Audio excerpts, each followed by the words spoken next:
Hello everyone and welcome back to my channel. Let's talk about Blessing vs Bombardier, entry 11 of the Orphan Hunt.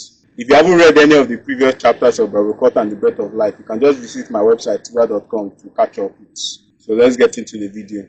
Unlike the previous entry, which was about Blessing's point of view and her fight with Oluchi, we started from Margaret's point of view, where she's thinking of whether she should go and help Blessing. Then she realizes that, okay, I have my own things to do.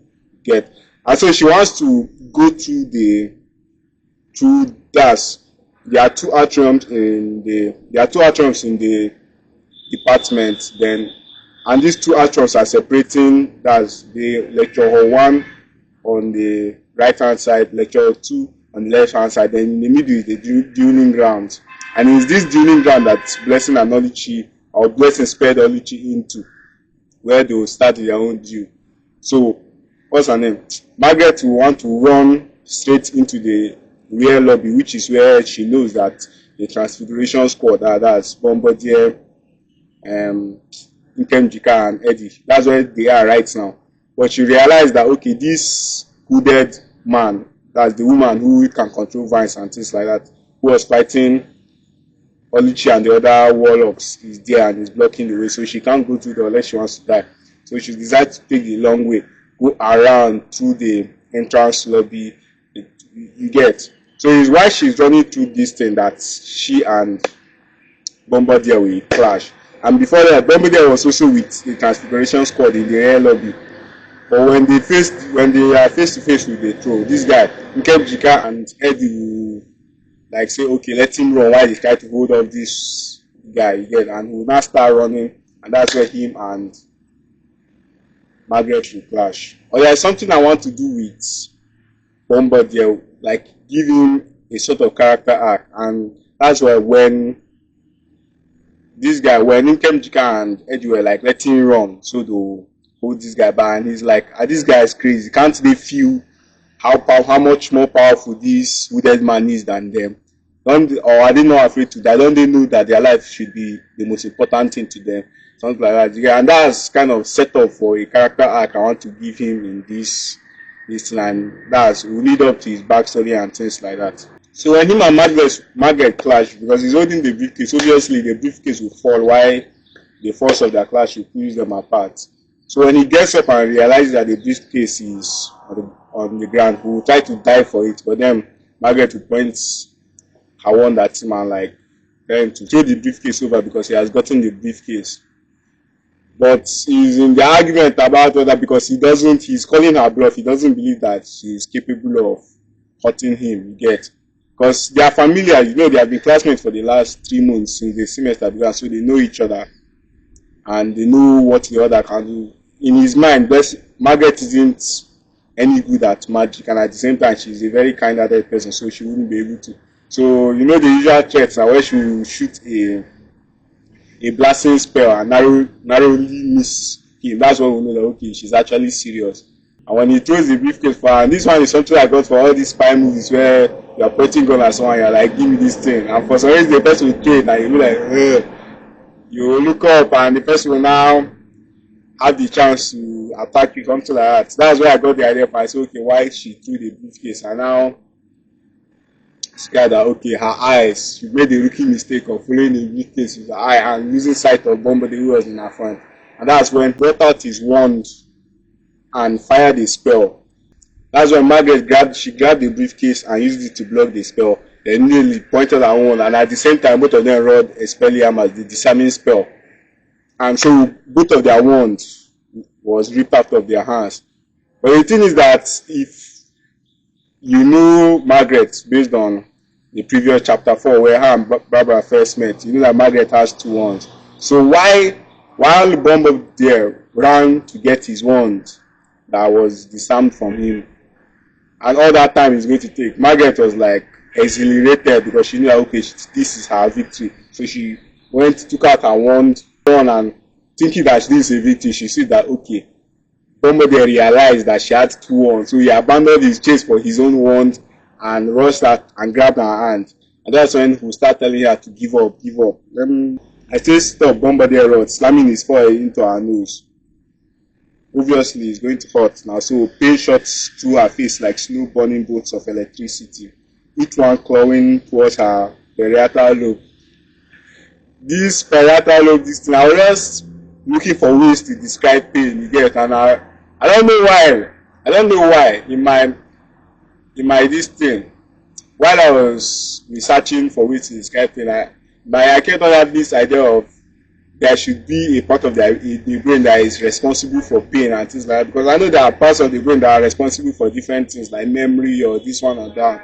So I now went and started researching, and that's when I got the whole parietal lobe. That's where pain comes from. So in case somebody reads this stuff and doesn't know what's up, and he goes and browses or searches for what that means, I know that I've taught someone a new word. So towards our parietal lobe, where they then exploded into distinct, unbearable burst of agony. And this one is, sometimes when we feel pain, or let's say you put your finger somewhere and the thing, like the door, someone is trying to close the door and you for some reason put your finger there and it hits you. You used to feel like there are tiny lines of pain that are traveling through your body, and it's just, I don't know if I described it well, but that's how certain kinds of painful pain used to feel. So I described it like that. And and they are fighting, but now Margaret will get angry that because of the pain, and irrationally or reasonably she will start shouting that and complain that you broke my nose and things like that. And it's like, what are you talking about? We are fighting, and I warned you. And she's like, you broke my nose. And I just added it to kind of show that although they are fighting, they are still familiar with each other, they are still friends, they are still classmates. And it's why he's not telling her to give up if she doesn't want him to hurt her. So now that anger is what to push her to jump and slam her head into his face to cause separation. Then, okay, I said no, Margaret screamed, angrily leaping into the air so her head smashed into his jaw. It clearly didn't hurt him as much as his headbutt had hurt her, but it was enough to create separation. So she aimed her wand and roared, "Bombarda, Bombarda." The spell missed him by inches as he ran and dived, but just as his finger came into contact with his own wand, the more potent variant of the blasting spell, Bombarda Maxima, hit him. And I think the reason I said this, the more potent variant of the blasting spell, is because I think earlier, both before this chapter and in this chapter, I've kind of explained that the blasting spell is Bombarda. But there are still different variants that I show, like in chapter 3, Blessing, what the spell Blessing was using was Bombarda Maxima instead of Bombarda. And even in this, when they were teaching them how to use the blasting spell, Blessing used a blasting spell that kind of shot out many different blasting spells from her wand at the same time, and were moving around in air like heat-seeking missiles or heat-seeking missiles. Yet, and I didn't explain it at that time because I didn't know how to squeeze it into that. But the thing is, there are different variants of the blasting spell and other. For instance, there is always the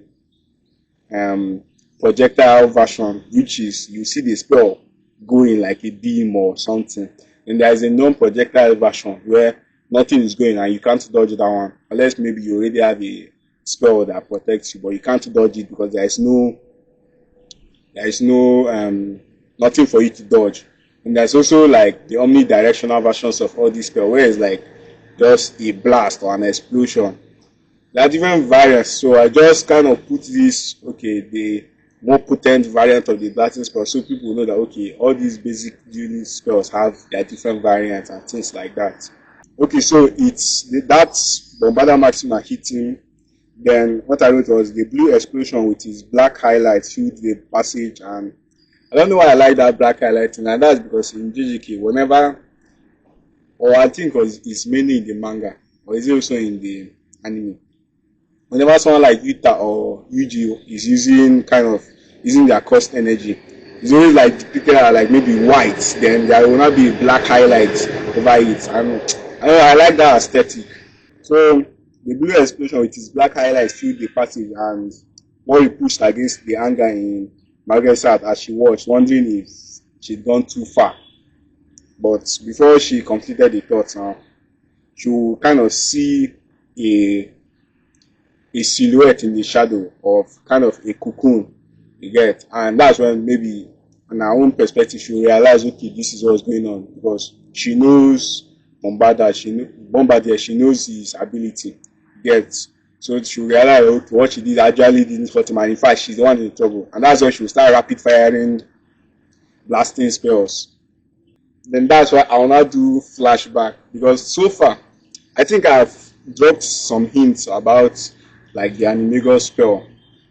I think in this thing, I think when Barbara was reading the students' files, there was something about, or there should have been something, I think I put something about how this boy Martin says is one of the only 4 students who was able to master the animagus spell and things like that.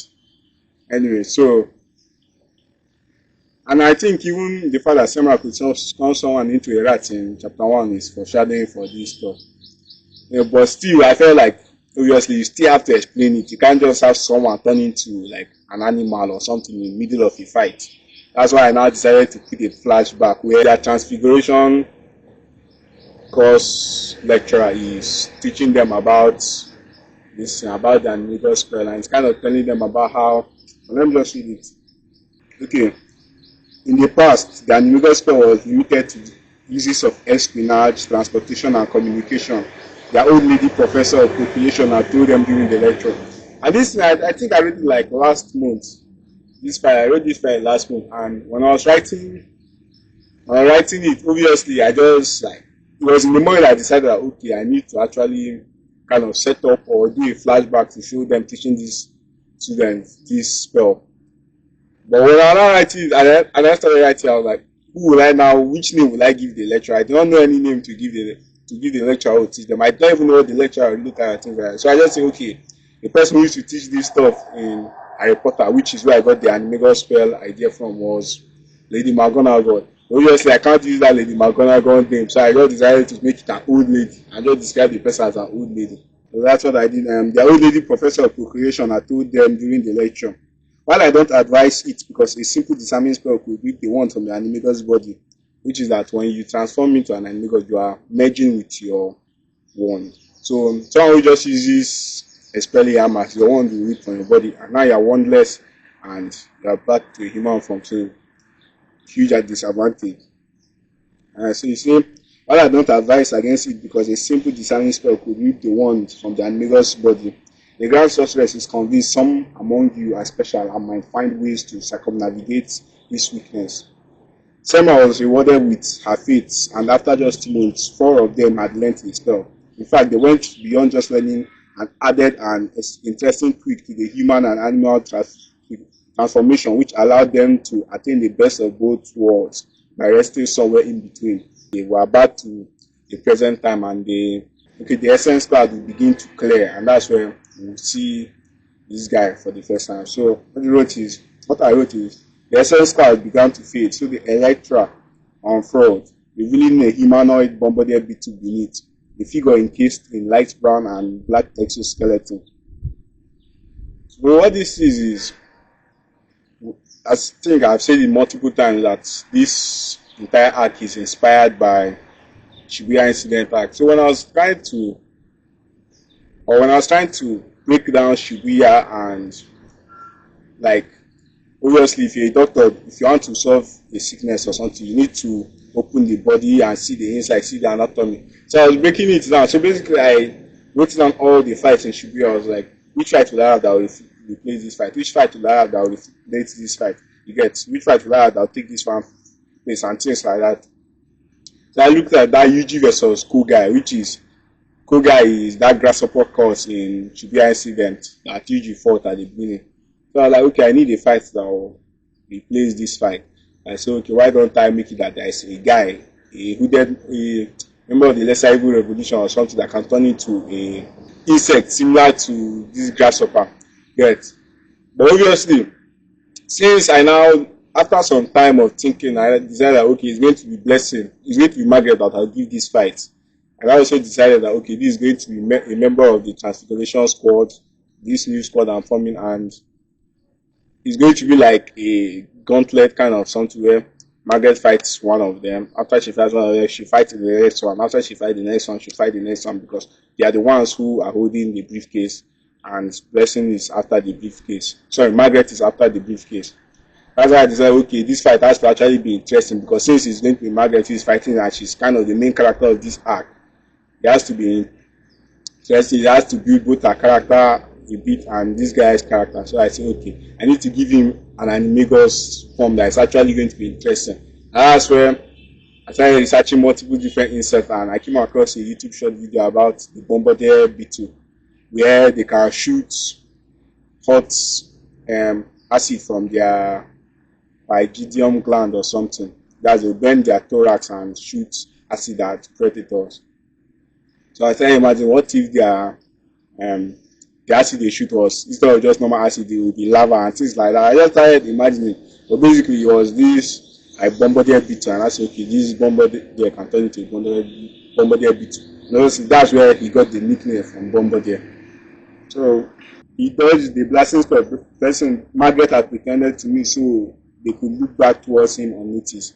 So as I said, Margaret knows him. Margaret knows his ability because they are classmates. So while she was shooting all these blasting spells earlier, that's when she was just started rapid fire and when she first saw the silhouette of the people, she intentionally made some miss. You get so that they will look back around and come and hit him when he finally reveals himself. And to even talk, I didn't talk about his power. Basically, his power is that one. You know, normal insects have what they call elytra or elytra. I don't know how to pronounce it, but basically they have wings to fly. But at the same time, when they fold their wings, when they are not flying, that wings is protected by a hard shell, which is also like a wing, but it's not this thing. That's what the elytra is. So basically, for my own distance, I wanted Bombardier to have 3 different abilities. That's defense, like usual, defense, attack, and this thing. So for defense, he has this thing. He has the elytra to cover him like a cocoon and nothing can penetrate him. Then from attack, I think he can bend his distance and shoot different forms of liquid or things like that. Then for the real, we'll see it in the next entry. He does the blasting spell Margaret had pretended to me so they could look back towards him unnoticed. Then cuffed his abdomen between his legs so the pygidium was aimed at her and fired jets of steaming scalding liquid. Protego Margaret cast before surging forward in flight. That's him. He cast this spell. Then Margaret did this thing. Casted Protego to protect herself. Then Bombardier like dashed forward, flew forward. But as he flew forward, you know, Margaret right now is protected by the shield's charm. But the thing is that liquid that she cast to protect herself from, that she cast the shield spell to protect herself from that liquid that he fired at her. Yeah, but now the liquid is on her shield charm and Bombardier is dashing at her. But it is by the time Bombardier gets to her, suddenly that part of her shield is as if acid have eaten it, and so he will punch her. And the thing is that what Bombardier fired, that liquid Bombardier fired is something that can absorb essence. You get that's basically his this thing. So whatever spell you use, you can simply absorb the essence, and it's also an attacking spell, so you can pierce you and things like that. Now I got the piercing whole thing from a water jet that is fired that could cut through diamond. It's a water jet. So I said, okay, this is going to be used for like hurting people to attack, and at the same time, since it's like an elixir, it can also absorb essence. Right. So basically, he will knock Margaret out. Then after some time, she'll find a way to stand back up. And when she stands back up, Bombardier won't react, or he won't try to. She will cut back her fist to kind of revenge. But Bombardier won't try to dodge. He'll take it. She'll punch him and he'll take it. Then they'll talk a bit. Kind of film also going back to where in the beginning where these guys, Nkem Jika and Eddie told him to run. I mean, his mind was like, this guy is crazy. Don't they value their lives? And we'll come back to that kind of discussion where we'll be telling Margaret that what's wrong with her. Doesn't she value herself? And he's going to hurt her.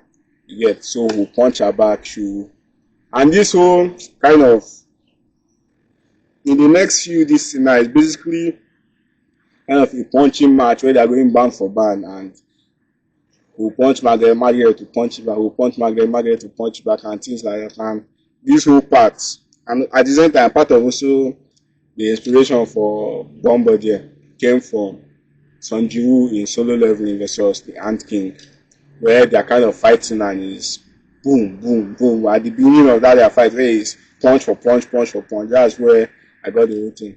So eventually, Blessing would, sorry, every time I used to say Blessing when I'm saying Margaret. Eventually, Margaret will start kind of hurting him while she's getting normal to or numb to the pain of his own punches. Then eventually, when she tries to cock back her fists and gathers essence in addition for her own punch, because it's kind of turn by turn, you get, he will now dodge, which is kind of like breaking their unspoken agreement. And when he dodges her punch, she's kind of overextended. And at the same time, since he jumped into the air to dodge, he's, what's the name? Thorax, I mean, whatever.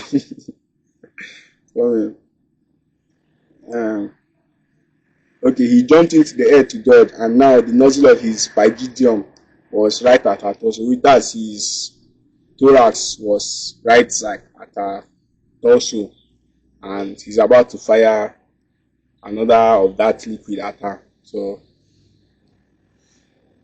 that's the cliffhanger.